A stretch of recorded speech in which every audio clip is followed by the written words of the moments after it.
Galera, ignorem os nomes e sobrenomes aleatórios que eu usei para disfarçar as siglas e palavras e não ser prejudicado pela plataforma. E hoje falaremos das que são cervejas com componentes extraídos da.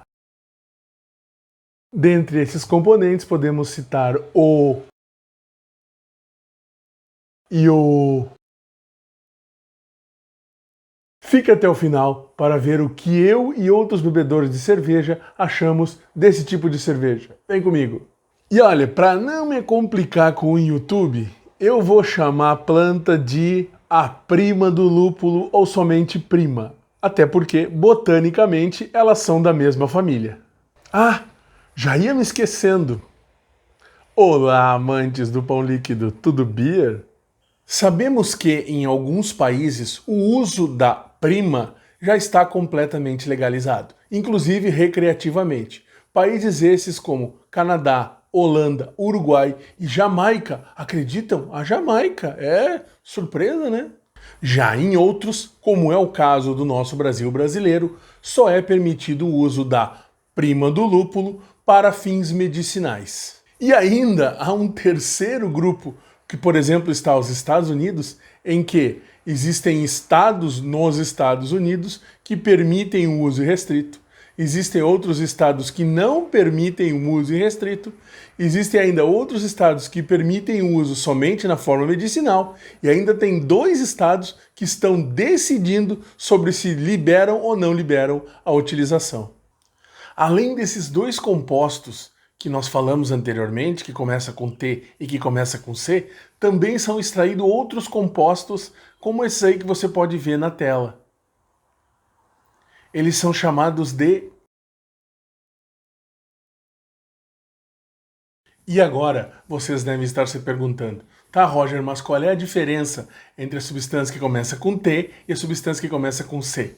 A substância que começa com C, os relatos dos efeitos dela são de somente relaxamento, enquanto aquela substância que começa com T, os relatos são de como se a pessoa utilizasse a prima, só que na forma comestível. Há uma grande diferença entre os efeitos de uma e de outra. Diferentemente do Brasil, nos Estados Unidos, muitos produtos utilizam os componentes extraídos da prima, como esse aí que você está vendo na sua tela.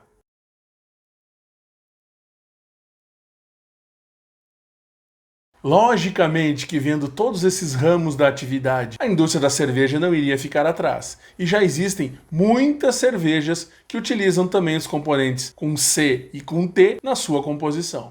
E como em todos os assuntos da vida, existem correntes de pensamento, que as cervejas deste tipo podem ser fabricadas de 2 formas, com a planta e com o malte. No caso de se utilizar a planta, que é a corrente de pensamento defendido por Keith Villa, que é ex-cervejeiro da Molson Coors e que atualmente abriu a sua cervejaria própria para fazer somente esse tipo de cerveja, como o mosto não tem açúcar, não haverá geração de álcool e nem terá calorias, porque somente é utilizada a planta macerada para se fazer a cerveja. Keith defende que as cervejas utilizando esses compostos devam ser sem álcool, porque, segundo ele, esses compostos atrapalham o funcionamento do nervo vago, que é aquele nervo que a gente, quando pressiona a garganta pelo lado de dentro, sente aquela ânsia de vômito.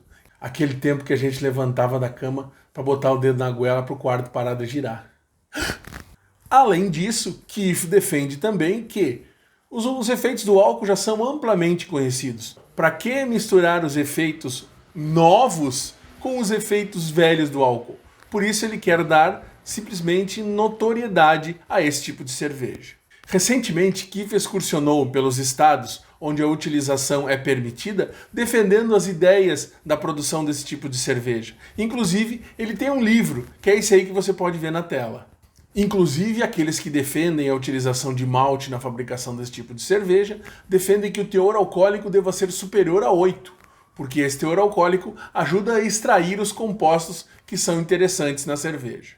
E as notas organolépticas que eu pesquisei e que eu posso testemunhar sobre essa cerveja são que o amargor oriundo da prima Não é um amargor tão nobre quanto o amargor do lúpulo. Ele é um amargor mais agressivo. Isso talvez faça com que as cervejas fabricadas com esse tipo de substância levem um pouco mais de tempo para entrar no hábito dos bebedores de cerveja. Eles vão demorar um pouco mais para se acostumar com esse tipo de cerveja. Keith Villa relata no seu livro que ele pesquisou muito tempo até chegar a uma fórmula que era bem palatável, que ele poderia desenvolvê-la comercialmente. As minhas experiências com esse tipo de cerveja se resumem a essa aí que você está vendo na tela, que eu adquiri em Rivera, no Uruguai, e que era uma lager normalzinha, sem nada demais, sem nenhum gosto de alguma coisa estranha. Achei bem comum, bem palatável até, só que sem nenhuma característica do óleo que o rótulo diz que ela tem. Achei ela muito fraquinha, muito sem graça. E outra que podemos dizer que lembra esse estilo do qual estamos falando é a Barbacoa da Colorado. É uma cerveja que utiliza terpenos na sua composição, que são compostos que tentam imitar o sabor da erva daninha aquela. E que eu tomei e achei que parecia vinil queimado. Achei um gosto muito ruim e não recomendo que vocês bebam. Inclusive, o teor alcoólico da Barbacoa é 4,2, lembrando às 4h20 da tarde, que é aquela hora que o pessoal se reúne para resolver os maiores problemas do universo. E para não ficar somente com as minhas impressões, eu revirei o Untappd. Selecionei as 10 amostras que mais tinham avaliações.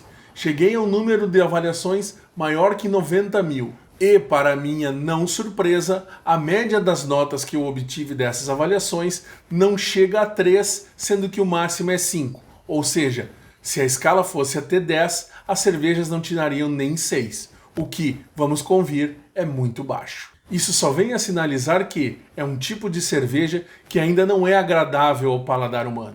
Pode ser que com o tempo ela fique, mas hoje, com essa nota que temos lá, definitivamente não é. O que eu posso dizer sobre esse estilo de cerveja depois de ter lido e pesquisado tanto é que podemos esperar novidades nos efeitos que elas vão fazer em quem as beber, mas não precisamos esperar boas novidades se formos esperar características organolépticas melhores. E se você está curtindo o vídeo até aqui, compartilhe com aquele amigo seu que você sabe que vai curtir esse tipo de cerveja. Dê um like e se inscreva no canal. Me ajuda a divulgar a cultura cervejeira. Espero que com esse vídeo eu tenha conseguido fazer você entender como funciona esse tipo de cerveja. Não sei se um dia ele estará presente no Brasil, mas se um dia ele estiver, faremos outro vídeo comentando os efeitos. E de coração, desejo a todos saúde, sabedoria e boas cervejas. Até o próximo vídeo. Então, Zewa, nos Estados... Componente... Não. Maior que... Não. Ai!